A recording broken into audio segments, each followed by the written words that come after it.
ഗർഭിണിയായ ഭാര്യയെ കുത്തി പരിക്കേൽപ്പിച്ച യുവാവിനെതിരെ വധശ്രമത്തിന് പോലീസ് കേസെടുത്തു. കോഴിക്കോട് കല്ലാച്ചി സ്വദേശി ഫൈസലിനെതിരെയാണ് കേസെടുത്തത്. 28 വയസ്സുകാരിയ ഷംന ആശുപത്രിയിൽ ചികിത്സയിൽ കഴിയുകയാണ്.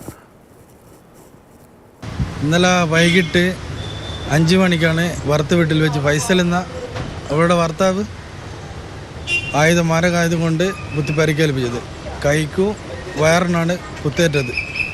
അതിൻ്റെ മുന്നേ അവളെ പിടിച്ച് ചവിട്ടുകയും ഇൽസ് ആയിട്ട് അടിക്കുകയും ചെയ്തേക്ക് വയറ് പോയിട്ട് അടിക്കുകയും ചെയ്തു.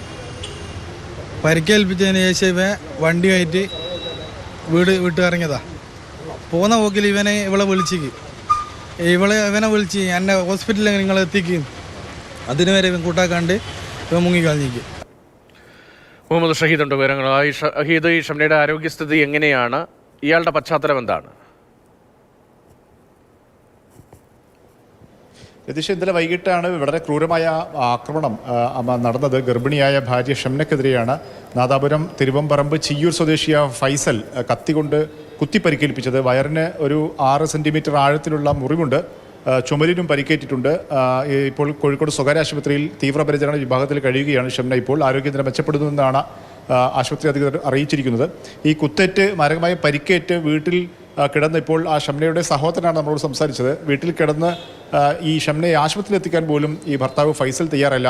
തുടർന്ന് പരിക്കേറ്റ് രക്തമൊലിപ്പിച്ച് രക്തം വാർന്ന് റോട്ടിലേക്ക് പോയി അവിടെ നിന്നും വാഹനം മറ്റൊരു ജീപ്പ് കൈകാണിച്ച് നിർത്തിയാണ് ഷംന ആശുപത്രിയിലേക്ക് പോയിട്ടുള്ളത്. വളരെ ക്രൂരമായ മർദ്ദനം ഷംന കേൾക്കേണ്ടി വന്നു എന്നാണ് സഹോദരൻ പറയുന്നത്. 6 മാസം മുമ്പാണ് ഇവരുടെ വിവാഹം നടന്നത്. ഈ ഷംനയുടെ ആഭരണങ്ങളെല്ലാം ഈ ഫൈസൽ വിറ്റ് അയാൾ മറ്റ് ചെലവഴിക്കുകയുണ്ടായി. കൂടുതൽ തുക ആവശ്യപ്പെട്ടു. ഷംനയുടെ പേരിലുള്ള സ്വത്തുക്കൾ ആവശ്യപ്പെട്ടു. തൻ്റെ പേരിൽ രജിസ്റ്റർ ചെയ്ത് നൽകണമെന്ന് ആവശ്യപ്പെട്ടു. അങ്ങനെയാണ് മർദ്ദനം തുടങ്ങുന്നത്. ഭർത്തൃ വീട്ടുകാർ അവരെ വീട്ടിലേക്ക് കൊണ്ടുപോയി ഈ ഷംനയുടെ വീട്ടുകാർ വീട്ടിലേക്ക് കൊണ്ടുപോയി അവിടെ താമസിപ്പിച്ചിരുന്നു. പിന്നെ കഴിഞ്ഞ ദിവസം ഗൾഫിൽ നിന്നെത്തിയ ഫൈസൽ വീണ്ടും ഷംനയെ ഒത്തുതീർപ്പാണ്, ഇനി ഞാൻ സമാധാനമായി ജീവിച്ചോളാം എന്ന് പറഞ്ഞ് ഷംനയുമായി വീട്ടിലേക്ക് പോവുകയായിരുന്നു. അവിടെ വെച്ചാണ് ക്രൂരമായ മർദ്ദനം ഏൽക്കേണ്ടി വന്നത്. ഷംനയുടെ ഫോണൊക്കെ ഈ ഫൈസൽ പിടിച്ചു വെച്ച് അങ്ങനെ പുറത്ത് ആളുകളുമായി ബന്ധപ്പെടാൻ കഴിയാത്ത രീതിയിൽ വീട്ടിൽ റൂമിൽ അടച്ചിട്ടിരിക്കുന്ന സാഹചര്യമൊക്കെ ഉണ്ടായിരുന്നുവെന്ന് ഇപ്പോൾ സഹോദരൻ പറയുന്നുണ്ട്. ഏതായാലും പോലീസ് ഇപ്പോൾ വധശ്രമത്തിന് ഫൈസലിനെതിരെ കേസെടുത്തിട്ടുണ്ട്.